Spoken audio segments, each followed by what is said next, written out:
the unsung hero of 1984, apparently, and the person who's had the most influence on your life, according to the polls in the Janice Long show. Oh, Morrissey. Very, very wise polls, I think. Very wise polls.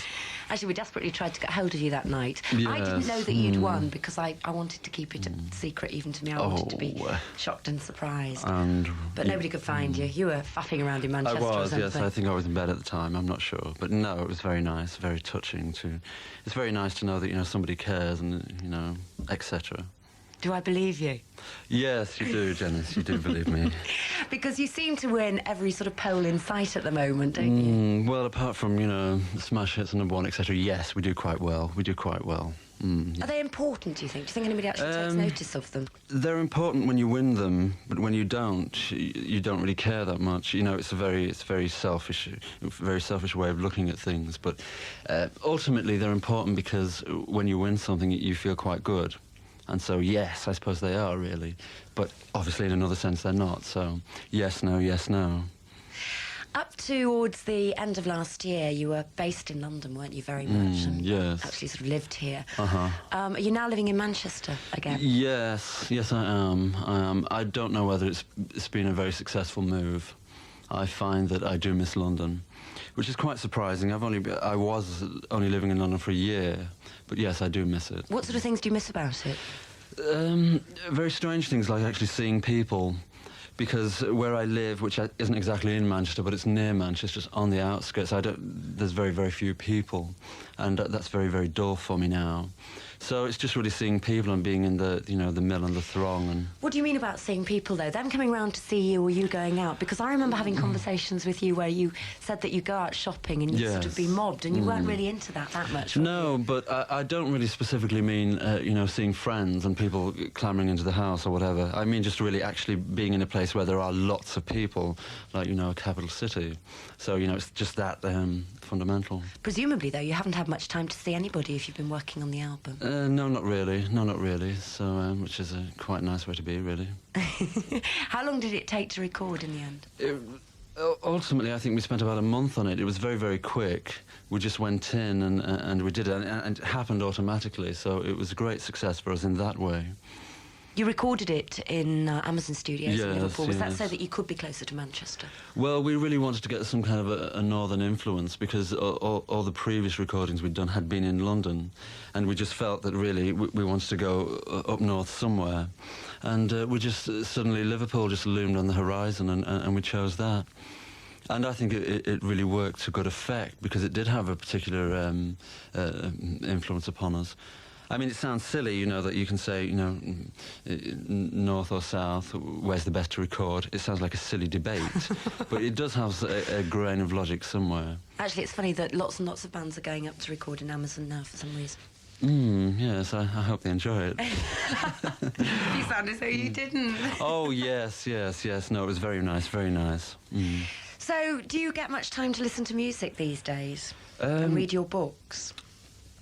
I force time to exist, but otherwise it isn't there. What's existing to you? What is existing? What do you mean? How do I exist? You said you force time to exist, so what's existing?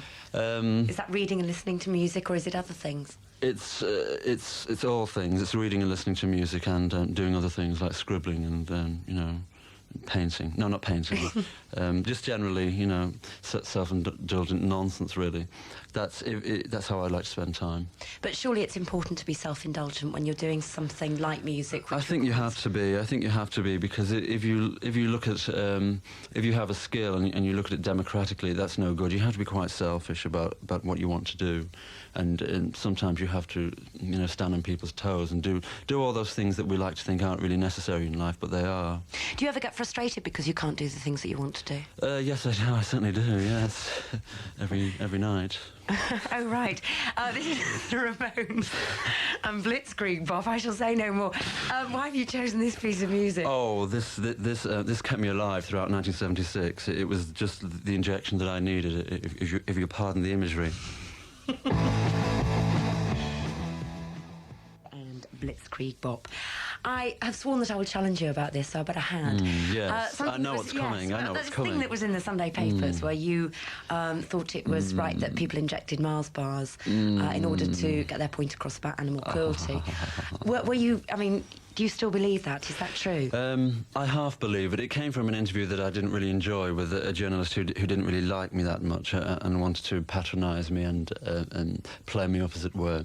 And when that happens to me, when I'm confronted by a journalist who I know doesn't really care about me, I tend really not to care that much about the replies, which is wrong. But now I'm sorry, that's just the way I am.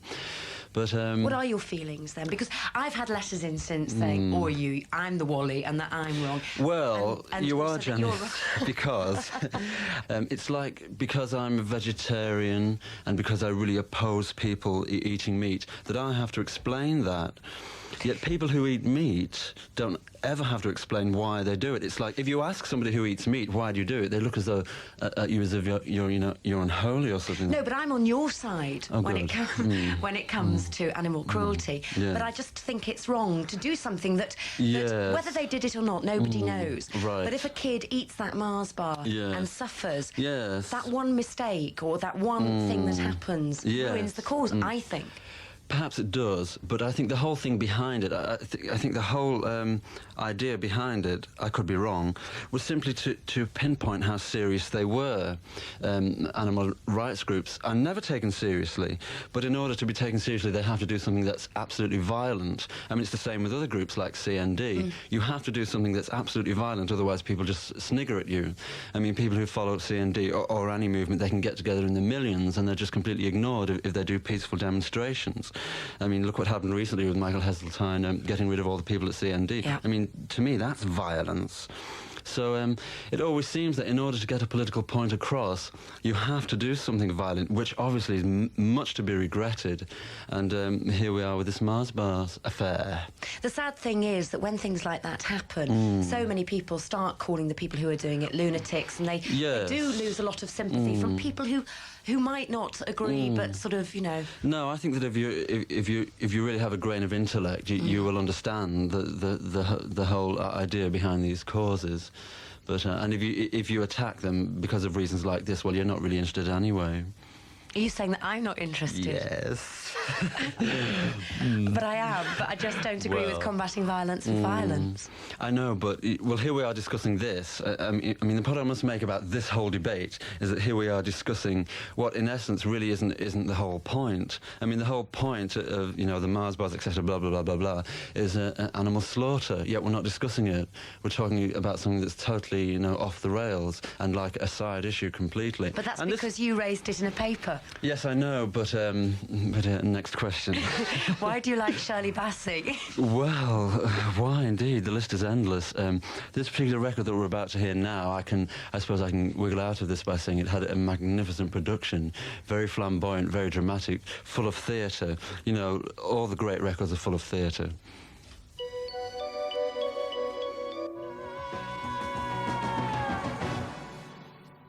Shirley Bassey. Oh, we're having discussions here. Shirley Bassey from an album, Diamonds Are Forever, and Diamonds Are Forever. You said that it was good theatre, which should include conflict, contrast and climax, I think. I never said that. You said it was a piece of good theatre. Oh, yes, I did, yes. Don't argue with me. Do you think all songs should be sort of theatrical or include good, or be like good theatre? Yes, I mean, in a way, yes. I mean, theatre could sound wrong because, it's like actually acting. Yeah. But more importantly, I think records should sound as though they really mean it, as though people really want to do it and they have to do it, and, if they don't make this record, they're going to wither away. I hate records that sound like, formula and contrived and controlled and programmed, etc. And sadly, there's not really many records around with, heart and gusto, etc., and all the, The other thing about Shirley Bassey is that she's very much into the performance side of things. I mean, she does give a performance, whether you like her or not. Yes, yes. I mean, she gives her all. Do you think that's important? Now, I suppose it is, but who can get away with it? I wonder. I mean, she obviously is somewhat of a child of the 40s and 50s, and, the grand dames of the 50s, that's where she comes from. But now, I don't think people like, Howard Jones would get away with it. Much, really. What do you think of Howard Jones? I think he I think... What do I think? Be careful, because you're on round table with him on Friday. Yes, yes. Howard Jones fulfills a function. Howard Jones, I think, fulfills a very a necessary function. It's not for me. I wouldn't like to fulfill it. I think he fulfills it very, very well, and lots of people like him for it. So, when you're listening to music at home, when you get time to exist, what do you look for in music, if you look for anything?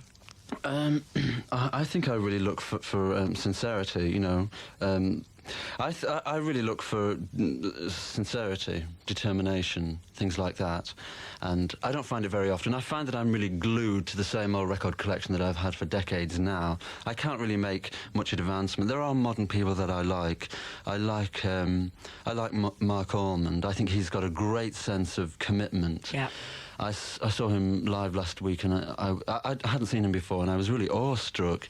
He put everything into it, and it was really powerful. I like Pete Burns. I think he puts a great deal into it. Why am I laughing? He certainly puts a great deal into it. And there's other people that I like, yes. Are you sincere about what you do? To a fault, I think. I mean, I think I can't become too serious about certain things, and it's wrong, because ultimately I seem to be the only person that gets upset about many, many things, and nobody else really cares, you know. They all clock off at 5 o'clock and go home, but I don't.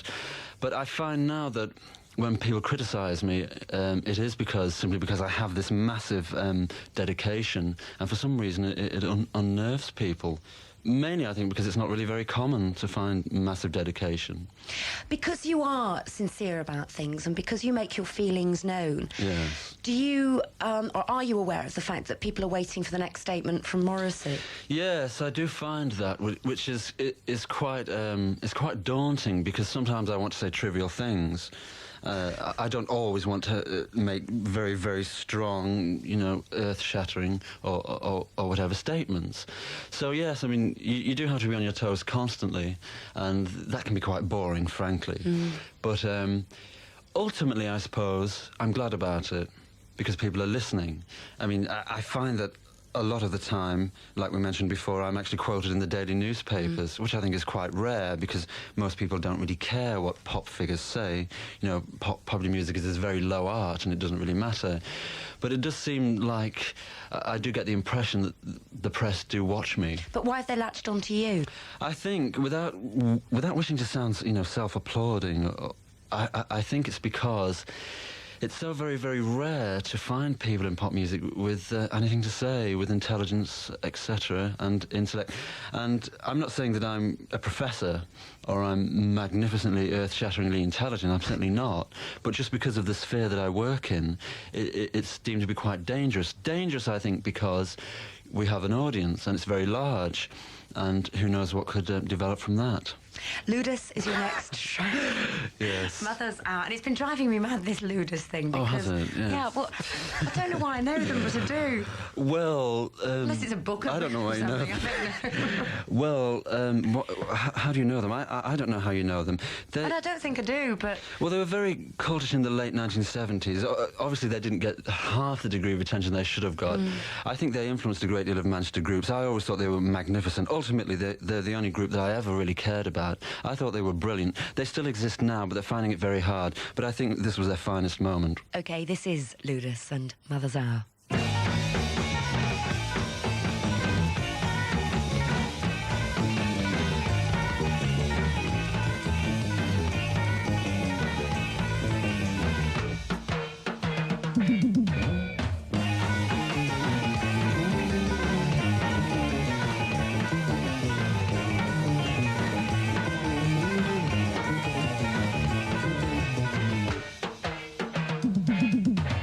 It is so late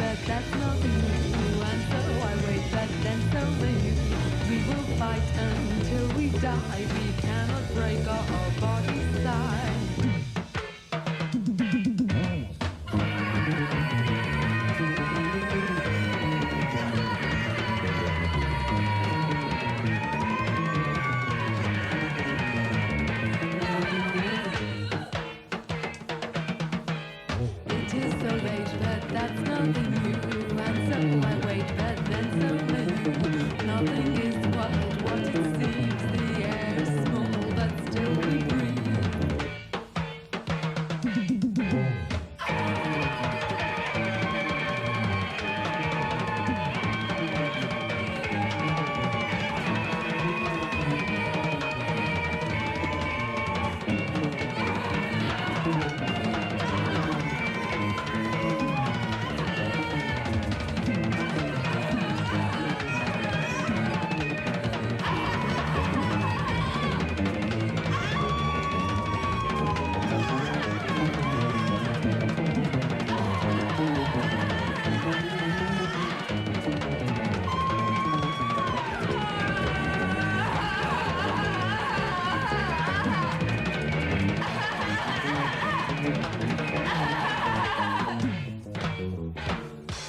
Very interesting, Morrissey. What, me or that? Yes. Oh, you are as well. Oh, thanks, Janice. Ludus and Mother's Hour.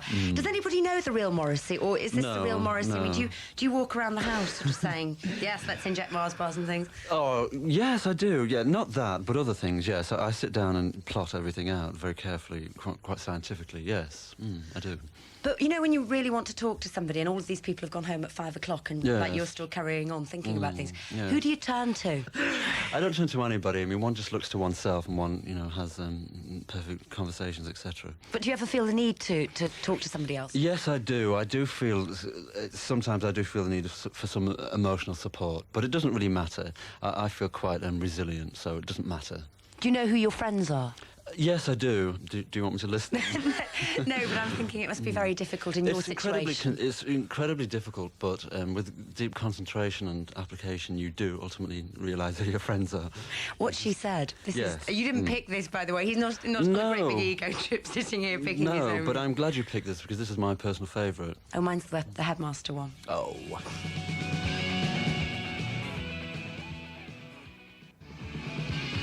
Smiths Go Heavy Metal from the album Meet His Murder, and what she said, stop pulling tongues at me. Getting back to the sort of people looking for spokesmen in the music business, I mean, that's something which is relatively new, because at one time music was pure escapism, wasn't associated with politics or thoughts.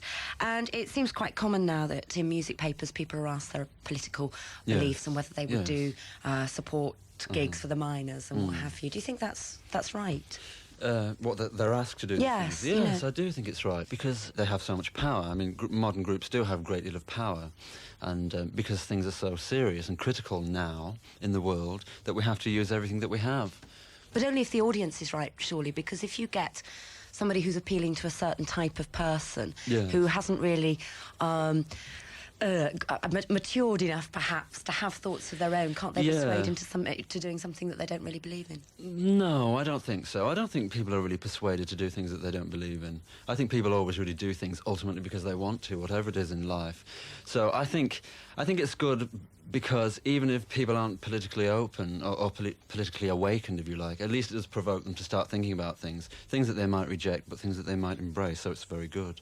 Have you always been concerned about things? Yes, I have, always, ever since I was, 28. Ever since I was a child. A little boy in short trousers. Well, I never wore short trousers. Didn't you? Yes, I did. Oh, good. Yes, I think little boys in short trousers look nice. Oh.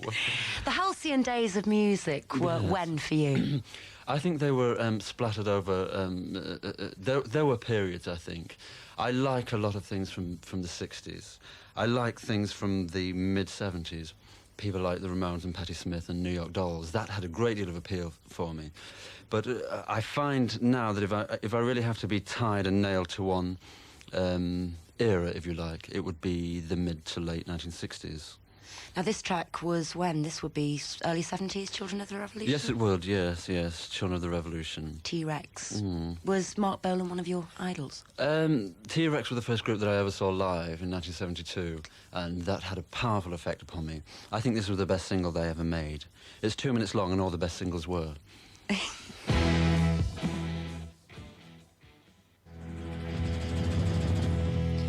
T-Rex from 72 and Children of the Revolution. What do you think Marc Bolan would have been doing if he'd have still been alive? Not a great deal, or at any rate, not anything that would possibly interest people. I think, sadly, before the end, he did somewhat go to seed, and it was quite sad, but he certainly did. There's no doubt about that. I thought he was marvellous. Yes, Absolutely incredible I did. character. Are you rich now? Certainly not, no. Do I look rich? I don't know. No, I don't. No, I'm not. You've not sort of... I'm not on the poverty line, but I'm not massively affluent. Do you think you've changed at all? Slightly. In what way? Slightly. In the ways that are important, I haven't changed. I don't know. I have some degree of money. That changes people, let's be honest, it does, and it has changed me a bit. Has it given you more freedom or less? Much more freedom. Obviously, when you don't have money, you don't have virtually anything. So, yes, it's given me a great deal of freedom and confidence, which I never had before. Really? I mean, I think it's very sad to say that money is one of the main factors in gaining confidence. In what way weren't you confident? Well, because I was quite poor and I couldn't actually go anywhere, and you know, that does affect you after a decade or so. Were you ever shy? Oh, dramatically, yes. I still think you are a little bit. I'm terribly, yeah. I mean, when journalists meet me, they think I'm really quite aggressive. They have this picture beforehand that I'm very aggressive, which, of course, I am not. In what sort of situations do you get shy? In most situations, really. In the situations where I'm not completely in control, where it's up to somebody else to lead the way. Oh, that sounds quite... No, you know what I mean, Janice. Do I? Of course you do. James, now they're a band that have supported you. Yes, and will do, yes, on the forthcoming Smiths tour. I love them. They're excellent. They're wonderful. Why do you like them?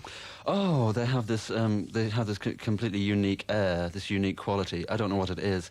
To me, they sound as though what they're doing, they have great control and freedom, and they do it with great expertise, I think. And this is What's the World?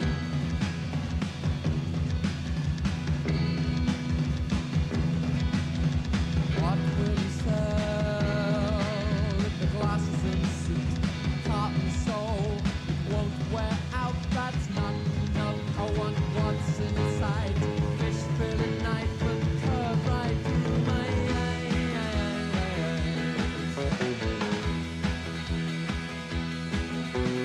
Looking for some words to call my own. Not worn out phrases and hand me down. They'll knock me in where I stand. But on its back in a calm deep hand going under. You can feel them strip me down to the rust inside.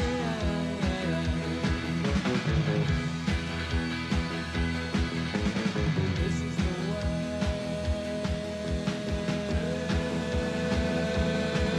Frankenstein is born. Bits and pieces, others have won, all held together by management. Too much glue and the stars turn blue, turn blue, turn blue, turn blue, turn blue, going under. You can feel them pull me down to the holes in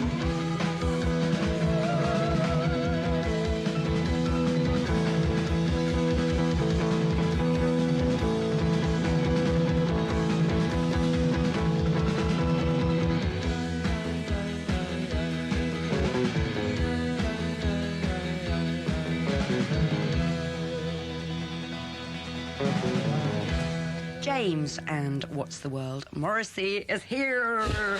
Have you ever, because you're shy or shy over certain things, feel as though you've not done certain things because you haven't had the nerve to do them? Yes, Janice, I have. Do we have to talk about them? Yes. Or can we talk about something else? Yes, there's lots of things I haven't done. Yes, lots of things. For instance, I haven't climbed a Blackpool Tower. I was too shy at the time. Oh, don't be daft. No, there's lots of things. There's lots of things. Do you think you'll ever sort of overcome the shyness and get back to doing them or not? I doubt it. I'm dying to know what they are. Yeah, so am I. No, I doubt it. You know, you have your personality and it's there, and only something very dramatic will change it, I think. It wouldn't be you if that wasn't there. No, it wouldn't, which is one good way of looking at it. That makes sense. So the Smithy boys are up to what? Everything. Obviously, as you know, we're about to start a lengthy tour, which is sold out, which is wonderful. It ends at the Royal Albert Hall, which is nice. And we've got the LP, and we've got another single coming out at the end of the month. So we're very, very busy. It's a very dramatic, hectic time for us. And you've worked on the next album. We're beginning to. We're beginning to. We're not that quick. I hear you are. Well, it's plotting. It's plotting. It's in the plotting stages, but you've got some sort of ideas. Yes, in the plotting stages. Anything else you'd like to say before you go? Many things. Yes, I'd like to say hello to lots of people, but I won't. I'll restrain that point. They'll know who they are. No. Yes. Yes, they will. And will you be moving back to London, do you think? Well, it'll shame everybody in Manchester, yes, but I have to. I have to indeed. Could Shameful. Morrissey be seen in Marks and Spencer's Ken High Street again? I'm afraid it's back. Yes, it is. Back to old Marks and Spencer's. I can't keep away from it. Final track, New York Dolls and Frankenstein. I know you're a great fan of the New York Dolls. Yes, indeed. Mm. When did it start? When did it start? It started in 1973. Sounds like a carbuncle. It started in 1973, and it's still there, I'm afraid. I wish it'd go away. It's very annoying. Morrissey, once again, it's been a great pleasure. Oh, it's my pleasure, Janice. Say hello to the rest of the lads. I certainly will. See you soon. Thanks to you.